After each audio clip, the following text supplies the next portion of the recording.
अस्सलामुअलैकुम। कैसे हैं आप सब? उम्मीद है आप सब ठीक ठाक होंगे, अपने घरों में खुश आबाद होंगे। अल्लाह ताला अपनी रहमतें बरकतें आप सबके घरों में नाजिल फरमाए। तो रोज़ाना की तरह वही जो रोज़ाना मैं बात दोहराती हूँ कि प्लीज़ मेरे चैनल को लाइक करें और सब्सक्राइब करें, और अगर आपको मेरी वीडियो पसंद आती है तो अपने फ्रेंड्स एंड फैमिली के साथ शेयर करें। तो आज के दिन का आगाज़ मैं नाश्ते के बाद से कर रही हूँ। वही जो डेली काम होते हैं हमारे, पहले घर की सफाई सुथराई और फिर उसके बाद दूसरे काम होते हैं। मैंने पहले आप लोगों से शेयर किया था कि मैं अपने कामों को डिवाइड कर लेती हूँ पूरे वीक पे, कि इस दिन मैंने ये काम, यानी कि वैसे तो डेली ही सफाई होती है, हर घर में होती है। तो बच्चे छोटे हुए हैं और घर में होते हैं, स्कूल तो बंद हुए हुए हैं, तो फिर काम बढ़ जाता है। यानी कि बच्चों का नाश्ता भी मेरा जो सा है ना, वो 2-3 स्टेप्स में होता है। पहले मैं और इनके जो मेरे हस्बैंड हैं, हम लोग नाश्ता कर लेते हैं। उस टाइम बच्चे कुछ नहीं खाते। फिर उसके बाद फिर उनको कभी किसी एक को भूख लग जाती है तो कभी दूसरे को, तो वो स्टेप बाय स्टेप मैं इनको फिर देती हूँ। और इसलिए भी फिर करना पड़ता है कि जाहिर है बच्चे अपनी मर्ज़ी से खाते पीते हैं, तो और ये भी नहीं कर सकते कि हम उनको ना दें। उनकी बॉडी की जो रिक्वायरमेंट्स हैं उनको तो पूरा करना ही है। सुबह वो फीडर ले लेती हैं या एग बॉयल ले लेती हैं, फिर उसके बाद जब उनको भूख लगती है तो साथ साथ फिर वो खा लेती हैं। फिर कारी साहब आ जाते हैं। आजकल तो खैर ऑनलाइन ही पढ़ाया जाता है बच्चों को शाम को, तो कारी साहब की भी कोई रूटीन नहीं है। कभी वो सुबह सुबह कॉल कर देते हैं, कभी वो शाम को, कभी दोपहर को, बाज़ औक़ात तो रात ही हो जाती है, 9-10 बज जाते हैं। तो खैर वो भी आजकल सारे बच्चों को ऑनलाइन ही पढ़ा रहे हैं कारी साहब भी। तो फिर जिस टाइम जो बच्चा अवेलेबल होता है तो वो पढ़ा लेते हैं। तो उसके बाद ये होता है कि दोपहर के बाद मैं दोपहर को खाना नहीं बनाती, शाम को ही बनाती हूँ। आपसे पहले भी मैंने शेयर किया। तो फिर वॉशिंग डे जो होता है जिस दिन, उस दिन फिर मैं सिर्फ कपड़े वगैरह ही वॉश करती हूँ, और जो डेली की सफाई सुथराई होती है वो बस टेम्परेरी सा कर लिया। फिर उससे अगले दिन मैं डिटेल में सफाई कर लेती हूँ। और यानी कि मेरा ये है रूटीन मैंने अपनी सेट की हुई है कि मैंने अगर आज वैसे तो रोज़ करती हूँ, लेकिन फिर एक मैंने अगर आपने डेप्थ में सफाई करनी है ना, तो फिर वो एक वीक के बाद 10 डेज़ के बाद फिर मैं कर लेती हूँ। खैर अब मेरा काम शाम तो ख़त्म हो गए हैं, शाम ही हो गई थी। मैंने तकरीबन अंदर जो सारे रूम्स की क्लीनिंग के बाद फिर मैंने कहा चलेंगे, थोड़ा काम पड़ा हुआ था मेरा, पेंडिंग था, तो ये वॉश कर लिए थे। साथ सामिर भी मेरी हेल्प करवा देता है, उसको शौक़ होता है इन चीज़ों का, जो डेली के काम नहीं, जैसे ये ऐसे कोई काम होना, ये जैसे मैं इससे कारपेट धो रही थी तो ये मेरे साथ आ गया था करवाने के, मम्मा मैं आपकी हेल्प करवाता हूँ। फिर उसके बाद मैंने धोने के बाद फिर पोर्च भी लाजमी धोना था, ज़ाहिर गीला हुआ था, तो बच्चों को भी भूख लगी हुई थी। तो वो काम शाम ख़त्म करके बाहर का फिर मैं आ गई थी किचन में, क्योंकि उनको भूख लग रही थी। फिर आते ही मैंने पहले तो मैंने वीडियो नहीं बनाई, थोड़ा स्टेप मिस हो गए हैं। तो ये रेसिपी मैं इंशाल्लाह अपनी आने वाली वीडियोस में आपके साथ डिटेल में शेयर कर दूँगी। तो इसमें ये मैंने अंडा और दूध मैंने अच्छी तरह बीट करके उसमें मैंने डाला था salt, black pepper, chilli flakes और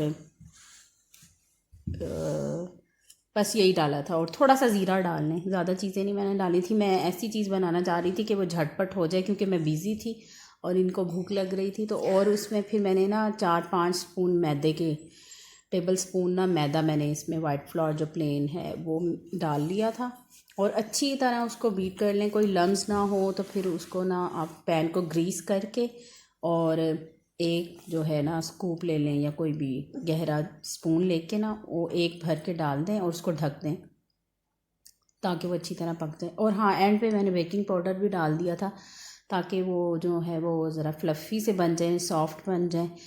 तो 1/2 टीस्पून मैंने डाल दिया था।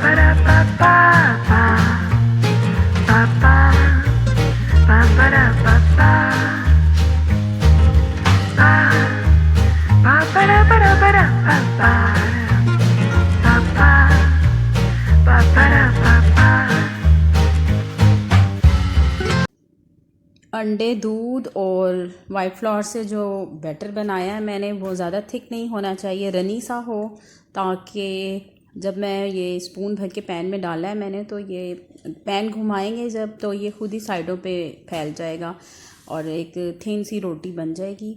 पैनकेक की ही एक टाइप है ये, वो ज़रा स्वीट होते हैं, यानी कि आप उसमें वेरिएशन करते हैं। ये मैंने इसको थोड़ा सा देसी टच दे दिया है और मैं इसकी नेक्स्ट जो रेसिपी डिटेल में इंशाल्लाह आपसे शेयर करूँगी, तो उसमें मैं आपको थोड़ा सा और डिफरेंट करके बना के दिखाऊंगी। यहाँ इस टाइम मेरे पास टाइम कम था, आपको पता है, बाहर से काम फिनिश करके जब मैं अंदर आई हूँ तो बच्चों को भूख लगी हुई थी और झटपट फिर मैंने यही बना दिया। और जो चीज़ें घर में अवेलेबल हों कोशिश करें उसी से चीज़ें बनाएं, उसी में वेरिएशन करते जाएंगे तो डिफरेंट रेसिपीज़ खुद ही बनती जाती हैं। और यही जब मैंने बना के प्लेन दिए बच्चों को, तो इसी में वेरिएशन एक और बच्चों ने करवाई। मेरे पास चिली गार्लिक सॉस पड़ी हुई थी, तो वो बच्चे कहने लगे कि मम्मा आप इसमें स्प्रेड करके और रोल बना दें, तो वो एक और डिफरेंट चीज़ बन गई थी और वो भी मैं आपको दिखा देती हूँ। खैर वो इतना कोई ट्रिक्स होती हैं, बस उसमें आप चेंजिंग लाते जाएं करते जाएं और डिशेस बनती जाती हैं। हमारे पास मसाला जात और चीज़ें तो वही होती हैं, लेकिन उनको डिफरेंट स्टाइल से जब हम बनाते हैं तो चीज़ों का टेस्ट भी चेंज हो जाता है, उनकी लुक भी चेंज हो जाती है और प्रेजेंटेशन तो उसको वैसे ही चार चांद लगा देती है और खाने वाले का दिल करता है कि बस फ़ौरन से टूट पड़े। और वही जो सदियों से जो मसाला जात चल रहे हैं वही हैं, और बस इंसान उनको डिफरेंट स्टाइल से जब बनाता है तो डिशेस खुद ही नए तरीके से बनती जाती हैं। और ये मैंने रोल बना के काट दिया था, अनाया ये नहीं ले रही थी, मैंने टूटा हुआ नहीं खाना मैंने टूटा हुआ, और मैंने साथ साथ बच्चों को बना के दे दिए थे ताकि उनको जो भूख लगी है। और उसके बाद फिर आपको मैंने ये था कि हंडिया भी रख दूँ, चाहे मैं बना चुकी थी, उसके मैंने आपसे शेयर नहीं किया। और मैंने रख दिया था बीफ पकने के लिए, उसको कुकर लगाया था लेकिन कुकर नहीं चला। इतना आप बिज़ी होते हैं ना, उस दिन ही कोई ना कोई प्रॉब्लम, कोई ना कोई इशू हो जाता है। और आज मैंने वो काम ख़त्म करने के बाद फ़ौरन से किचन में आ गई थी कि हंडिया भी बना लूँ, बच्चों को चाय शाय भी दे दूँ, तो कुकर नहीं चला मेरा, ये प्रॉब्लम हुआ कल। और फिर ये था कि मैंने ना उसको बीफ को छोटा छोटा पीस करके, यानी छोटी छोटी बोटी काट के डाल के पकने रख दिया था कि वो बग़ैर कुकर के खुद ही गल जाए। और ये गोश्त गल चुका है, मैंने इसमें टमाटर ऐड कर दिए हैं और इसको फिर मैं कुकर बंद करके अपने और काम साथ साथ कर लूँगी और गोश्त गल जाएगा। और ये टमाटर डाल दिए थे, वो नरम हो गए हैं और मैंने ऑयल डाल दिया इसमें ताकि इसकी भुनाई हो जाए। और गैस भी कम हो चुकी है इस स्टेप पे, क्योंकि थोड़ा आज मैं लेट हो गई थी, वरना मेरा होता है कि गैस जाने से पहले पहले मैं कुकिंग भी कर लूँ। खैर ये मेरे घर का इशू तो नहीं है, आजकल हर घर की यही कहानी है कि गैस शॉर्टेज और हर बंदे ने अपने अपने टाइम से उसको मैनेज करना है। कई घरों में तो बिल्कुल ही नहीं आती, लेकिन अल्लाह का शुक्र है कि हमारे घर में थोड़ी बहुत तो होती है कि हम कुकिंग तो कर लेते हैं। और मैंने अब इसमें पालक डाल दी है।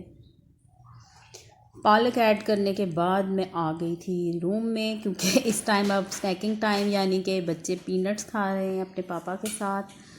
और शाम को फिर यही होता है, सर्दी होती है तो बच्चे फिर बैठ के या टीवी देख रहे हैं या फिर कुछ ना कुछ खा लेते हैं इस तरह बैठ के।